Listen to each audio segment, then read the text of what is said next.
What sparked your interest in agentic AI? Yeah, so I mean, you look in the news, you look on the internet, everybody's talking about what's the next trend in AI. They're talking about agentic AI.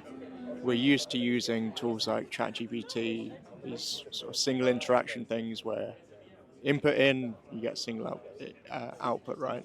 But then agentic AI just spins on its head, right? So I'm very interested in how we can do more complex tasks than just, I've got a question and I want one answer.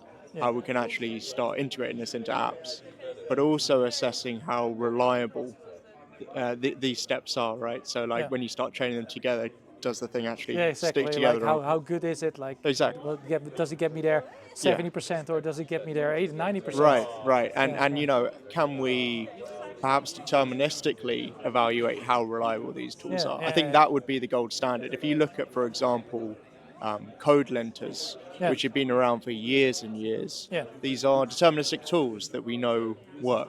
Yeah, Right. yeah, exactly. Whereas, you know, the new ideas about LLM as a judge, it's kind Yeah. of it's indeterminate, right? Yes, It yes, doesn't exactly. necessarily follow the instructions the same way every time. There's a bit of Yeah. nuance there. Yeah, So that's true. Yeah. I'm interested in how we can assess reliability of Yeah. these Yeah. agentic systems. Yeah.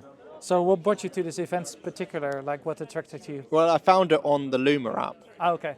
So I tend to go to a few of these different events, Yeah. all sort of AI related. Yeah. I saw it on the Luma app and I thought, okay, looks really good. Yeah. Cool location as well. Yeah. I haven't been to an agentic event run by this group Okay. before. Yeah. But I was like, yeah, cool. Might meet some like-minded people and yeah, I want to see what's going on. Yeah. Well, I hope you enjoyed it. The first Yeah. one for us because I literally just had this banner made. Literally arrived this morning. I had to yell at the supplier. It's like I need it, and otherwise I'm going to come to your office. Yeah. So yeah, looking ahead, what developments or innovations in agentic AI are you most excited about?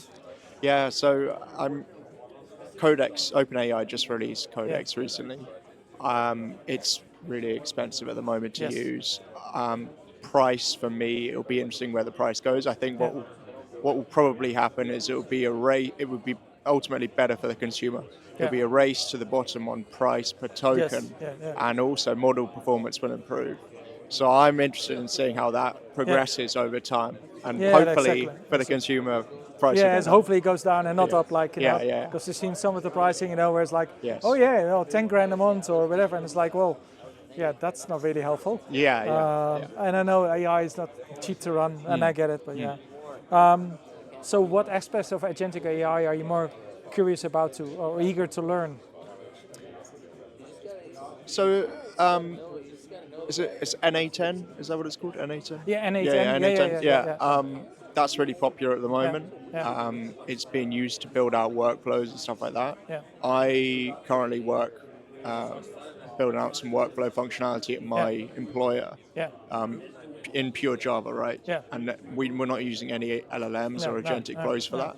It would be interesting to see how we might incorporate stuff like NA10 or agentic flows to potentially do some of that work. Again, it goes back to what I was talking about before with reliability. We need to be confident that these systems work reliably enough so that when we provide it to customers, we're confident. Yeah, exactly. Because I also used to work with like robotic processors and automation systems, and then it was good as well. Like workflow automation. But it was like the problem was like if the workflow one step was only slightly off, then the whole workflow broke, and then it's like, Exactly. I might as well do it myself. And it is quite brittle in that sense. We kind of want to introduce some robustness to the process, so that if it does fail, the whole thing doesn't get ruined, or if it takes the wrong step down a path, it can then realize that, and hopefully not too far down the line. Exactly. So what do you hope to gain from participating in Agentics community? Yeah, like the main thing is just more knowledge about the area. Yeah. So there's a ton of things online, but what you don't get is the ability to meet like-minded people in person. Yeah. And I think we've seen with COVID and with everything going online, just how much it means to still meet people in person face and communicate. It's a million times better. Yes. Nothing beats it. So actually, having the opportunity to meet people and talk about this stuff is brilliant. No, I agree as well. It's my favorite thing. Yeah, exactly. Those are my questions. Thank you for your time. Thank you very much. Thank you for coming, and hopefully you come again. Absolutely.